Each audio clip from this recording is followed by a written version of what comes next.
মগবাজারে at the table aesthetic by food court হিসেবে recent টাইমে বেশ জনপ্রিয়।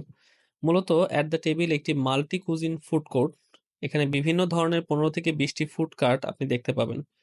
ওদের ফুড কার্ট ও গেস্ট সিটিং অ্যারেঞ্জমেন্ট আমার কাছে বেশ ভালো লেগেছে।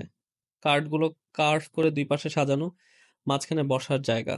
আর্টিফিশিয়াল প্ল্যান্টের মাধ্যমে ডান ও বাম পাশ সেপারেট করা হয়েছে। বোঝাই যাচ্ছিল বেশ well planning for guest comfort. এত বড় ফুড কোর্ট হওয়ার পরও চারপাশ বেশ নিট অ্যান্ড ক্লিন ছিল। এই বিষয়গুলো অ্যাট এ গ্ল্যান্স আপনাকে মুগ্ধ করবে।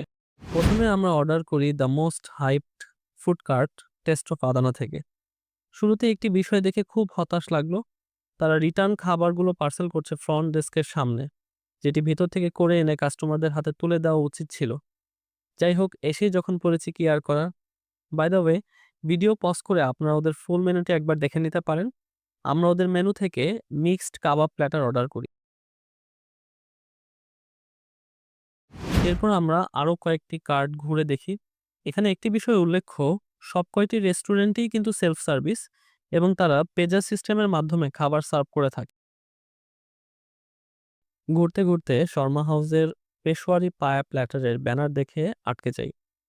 তাদের স্টাফদের মতে এটি তাদের one of the most selling item. প্ল্যাটারটির দাম ছিল 350 টাকা। খাবার আসার আগে হাতে যেহেতু সময় ছিল, আমরা ফুড কোর্টটি ঘুরে দেখা শুরু করি। গেট দিয়ে ঢুকতেই আপনি দুটি গেমিং মেশিন দেখতে পাবেন, একটি ডল পার্ক আর একটি বক্সিং পাঞ্চ। এই গেমগুলো খেলার জন্য ওদের বিভিন্ন প্যাকেজ রয়েছে। প্রচণ্ড ভিড় থাকায় আমরা পরে ঘুরে দেখার সিদ্ধান্ত নিই। এছাড়াও বাবুল্যান্ড গেমিং নামে বাচ্চাদের জন্য আলাদা একটি জোন রয়েছে। This was top notch. বাচ্চাদের এন্টারটেইনমেন্ট এর সকল ব্যবস্থাই জোনটিতে ছিল। বেশিরভাগ রাইডগুলো বাচ্চাদের জন্য ফ্রি ছিল। ইট ওয়াজ গ্রেট ইনিশিয়েটিভ। দেখতে দেখতে আমাদের খাবার চলে আসে। প্রথমে দেখতে পাচ্ছেন শর্মা হাউস থেকে অর্ডার করা পেশওয়ারি পায়া প্ল্যাটার। সত্যি বলতে এটা মুখে লেগে থাকার মতো ছিল। এখন যেটি দেখতে পাচ্ছেন, এটি টেস্ট অফ আদানা থেকে অর্ডার করা কাবাব প্ল্যাটার।